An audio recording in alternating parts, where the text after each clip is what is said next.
गीता अपने कमरे में उदास मन से चुपचाप लेटी थी।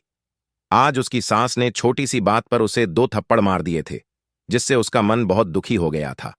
वह सोच रही थी कि जब शाम को उसके पति और ससुर घर आएंगे तो वह यह बात जरूर बताएगी।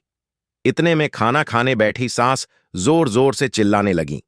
गीता जैसे तैसे उदास मन से हॉल में पहुंची तो सास ने गुस्से में कहा, बहू, मैं तो तेरी मां जैसी हूं। अगर 2 थप्पड़ मार भी दिए तो क्या तू गुस्से में सब्जी में मिर्च ज्यादा डाल देगी? इतना कहकर उन्होंने उसे फिर से एक थप्पड़ जड़ दिया। गीता हैरान रह गई। इस बार वह चुप नहीं रह सकी। गुस्से से भरकर वह बोली, मां जी, पहली बात तो यह कि आपने जो पहले 2 थप्पड़ मारे थे उसके लिए भी मैंने अभी तक आपको माफ नहीं किया है, और आपने अब फिर से थप्पड़ मार दिया। दूसरी बात यह कि यह सब्जी मैंने पहले ही बना दी थी। आपने कल ही कहा था कि आपको फीकी सब्जी पसंद नहीं, इसलिए मैंने मिर्च थोड़ी ज्यादा डाल दी। अगर सब्जी थोड़ी तीखी हो भी गई हो तो इसका मतलब यह नहीं कि आप मुझे थप्पड़ मारें। और जहां तक मां जैसी बात है, मेरी मां मुझे थप्पड़ नहीं मारती तो मैं आपकी थप्पड़ क्यों सहूं? अगर आपको मां बनने का इतना ही शौक है तो अपनी बेटी को बुलाइए और उसे थप्पड़ मारिए, मुझे नहीं। मैं ससुराल में थप्पड़ खाने नहीं आई हूं। गलती किसी से भी हो सकती है, आप प्यार से भी समझा सकती हैं।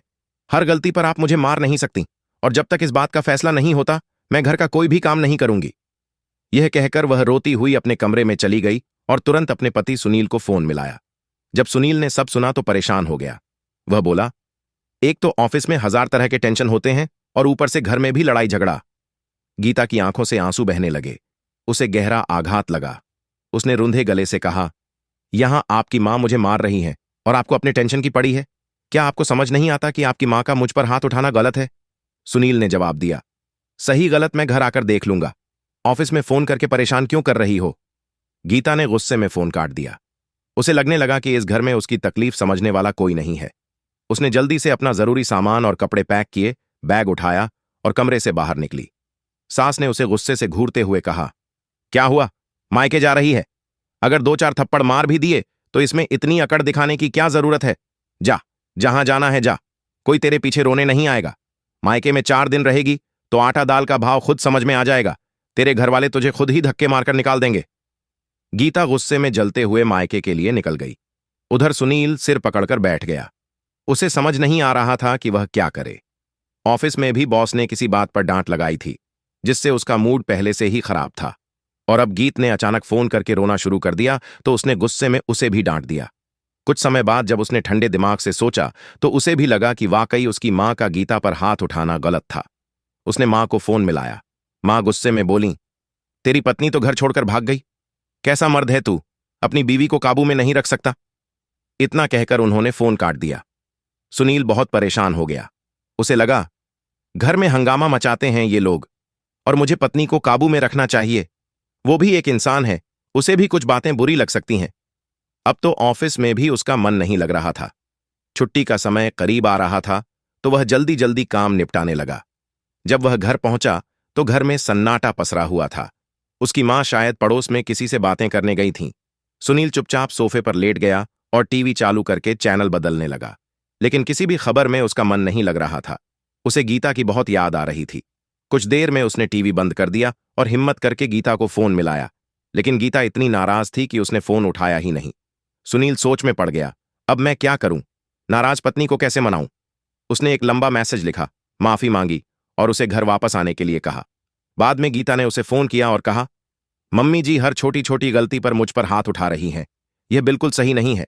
जब तक उन्हें अपनी गलती का एहसास नहीं होता और वे वचन नहीं देती कि आगे से ऐसा नहीं होगा, मैं वापस नहीं आऊंगी। सुनील ने उसे बहुत समझाने की कोशिश की, लेकिन गीता अब वापस आने को तैयार नहीं थी। शाम को जब उसकी मां घर आई तो सुनील ने बात करने का फैसला किया। मां ने उसे देखते ही कहा, बेटा, बहू तो घर छोड़कर चली गई, अब खाना पीना तो मुझसे नहीं होगा, इसकी व्यवस्था तू ही देख। उसी वक्त सुनील के पिताजी दिनकर जी भी ऑफिस से लौट आए। जब उन्हें पूरी बात पता चली तो उन्हें भी बहुत गुस्सा आया। उन्होंने अपनी पत्नी को डांटते हुए कहा, तुझे बहू के साथ ऐसा व्यवहार नहीं करना चाहिए था। बहू कोई दूध पीती बच्ची नहीं है, वह इतनी भी बुरी नहीं है कि उसे मारा जाए। लेकिन सास तो सास ही होती है। वे किसी भी हालत में मानने को तैयार नहीं थीं कि उनसे कोई गलती हुई है। उन्होंने कहा, अगर मैंने बहू को थप्पड़ मार भी दिया तो इसमें इतना हंगामा करने की क्या जरूरत थी? अब दिनकर जी ने सोचा कि उन्हें अपनी पत्नी को अलग तरीके से सबक सिखाना पड़ेगा। उसी रात सुनील और दिनकर जी ने मिलकर खाना बना लिया था, लेकिन किसी का भी खाने का मन नहीं हो रहा था। किसी तरह रात बीत गई। अगली सुबह जल्दी ही दरवाजे की घंटी बजी। कमला जी ने सोचा कि बहू उठकर दरवाजा खोलेगी, लेकिन तभी उन्हें अचानक याद आया कि बहू तो घर में है ही नहीं। मुंह बिगाड़ते हुए वह उठीं और खड़ी हो गईं। सुबह की नींद उन्हें बहुत प्यारी थी, फिर भी उन्हें उठना पड़ा, क्योंकि घर में कोई और था ही नहीं। सुनील और उनके पिता तो सुबह सुबह टहलने चले जाते थे। कमला जी ने दरवाजा खोला और स्तब्ध रह गईं। उनकी सास पद्मा जी गांव से आई थीं। उन्हें देखते ही पद्मा जी बोलीं, क्या बहू, अब तक तेरी नींद पूरी नहीं हुई? कमला जी घबरा गईं। झट से उनके चरणों में झुककर बोलीं, हाँ माँ जी, बस अभी उठी ही थी। पद्मा जी ने उन्हें पीछे हटाते हुए कहा, अब घर के अंदर आने देगी या नहीं? कमला जी अपनी सास से बहुत डरती थीं, क्योंकि उनकी सास बहुत सख्त मिजाज की थीं। खुद जब सास बनी तो अपनी बहू पर दबदबा जमाया, लेकिन अपनी सास के सामने बिल्कुल सीधी भोली बन गई थीं। कमला जी बोलीं, माँ जी, आप बैठिए, मैं आपके लिए चाय बनाकर लाती हूं। सास ने कड़े स्वर में कहा, मेरी चाय में दूध ज्यादा और चीनी कम होनी चाहिए, समझी? कमला जी ने तुरंत सहमति में सिर हिलाया और रसोई में दौड़ पड़ी। अब जब सास घर आ ही गई थीं, तो उन्हें चाय देने के बाद तुरंत घर की सफाई में लग गईं। कपड़े धोकर मंदिर में दीपक भी जला दिया। वे अपनी सास के सामने एक आदर्श बहू बनने की पूरी कोशिश कर रही थीं, ताकि कोई डांट न पड़े। नाश्ता बनाते बनाते थक कर उनकी हालत खराब हो गई थी, क्योंकि बहू के आने के बाद से उन्होंने घर का काम करना छोड़ ही दिया था। जब पद्मा जी ने उन्हें अकेले काम करते देखा तो धीरे से पूछा, अरे बहू, तेरी बहू तो कहीं दिखती नहीं, क्या अब तक सो रही है? कमला जी बोलीं, नहीं माँ जी, वो तो मायके गई है, मैं उसे फोन कर देती हूं, शाम तक आ जाएगी। पद्मा जी ने डांटते हुए कहा, क्या औरत है तू, सास बन गई है, लेकिन बहू को संभालना तक नहीं आया। कमला जी घबरा गईं। उन्हें चिंता होने लगी कि अगर बहू आकर सच बता देगी तो, क्योंकि पद्मा जी अपनी पोत बहू से बहुत प्यार करती थीं। खैर, सुनील और दिनकर जी जब सैर से लौटे और पद्मा जी को देखा तो बहुत खुश हो गए। घर में खुशी का माहौल बन गया।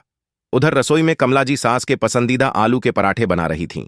जब वे पराठे लेकर आईं तो पहला कौर खाते ही पद्मा जी ने मुंह बिगाड़ते हुए कहा, अरे ये क्या, पराठे तो ठीक से सिके ही नहीं हैं, बिल्कुल कच्चे लग रहे हैं। बहू, लगता है तू गांव में थी, इसलिए तुझे खाना बनाना भूल गया है। मुझे नहीं चाहिए तेरे ये कच्चे पराठे। लगता है जानबूझकर ऐसा कर रही है ताकि मैं यहां से चली जाऊं। कमला जी डर के मारे कुछ नहीं बोलीं, सिर्फ इतना कहा, माँ जी, मैं ऐसा क्यों चाहूंगी?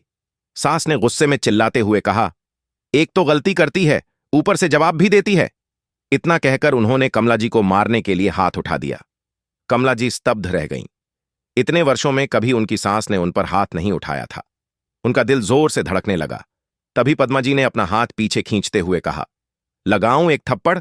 क्या तुझे लगता है कि सिर्फ तुझे ही गलती पर हाथ उठाने का हक है? मैं भी तुझ पर हाथ उठा सकती हूं, आखिर मैं भी तो तेरी मां जैसी हूं। अगर तू अपनी बहू पर हाथ उठा सकती है तो मैं अपनी बहू पर क्यों नहीं? कमला जी आश्चर्य से उनकी ओर देखने लगी। पद्मा जी व्यंग्य से मुस्कुराकर बोलीं, ऐसे क्या देख रही है? मुझे सब पता है कि नई बहू घर क्यों छोड़कर गई है। तू एक औरत होकर भी दूसरी औरत का सम्मान नहीं कर सकी। इतने वर्षों में भले मैंने तुझे डांटा हो, लेकिन क्या कभी तुझ पर हाथ उठाया? कमला जी ने चुपचाप सिर हिला दिया। पद्मा जी आगे बोलीं, तो फिर तुझे अपनी बहू पर हाथ उठाने का अधिकार किसने दिया? अगर तुम बहू की मां बनकर उस पर प्यार लुटाना चाहो तो यह बहुत अच्छी बात है, लेकिन मां का नाम लेकर तुम्हें उस पर हाथ उठाने का अधिकार नहीं मिल जाता, क्योंकि जब बेटियां बड़ी हो जाती हैं तब मां भी उन पर हाथ नहीं उठाती। तो फिर तुम उस पर कैसे हाथ उठा सकती हो? तुम अभी इसी वक्त अपनी बहू को फोन लगाओ और उसे वचन दो कि भविष्य में तुम कभी भी उस पर हाथ नहीं उठाओगी, वरना सास तो मैं भी हूं और हाथ मैं भी उठा सकती हूं। अब कमला जी के पास इनकार करने के लिए कोई शब्द ही नहीं बचे। उन्होंने तुरंत अपनी बहू को फोन लगाया, उससे माफी मांगी और वादा किया कि आगे से वह कभी उस पर हाथ नहीं उठाएंगी। साथ ही उसे घर वापस आने को कहा। तो शाम तक गीता घर लौट आई। उसे इस बात की खुशी थी कि उसने पहली बार ही हाथ उठाने जैसी गलत बात का विरोध किया और घर के बाकी सदस्यों की सोच अच्छी थी। उन्होंने मिलकर कमला जी को उनकी गलती का एहसास करा दिया। दोस्तों, गलती किसी से भी हो सकती है, लेकिन किसी पर हाथ उठाना बिल्कुल गलत है।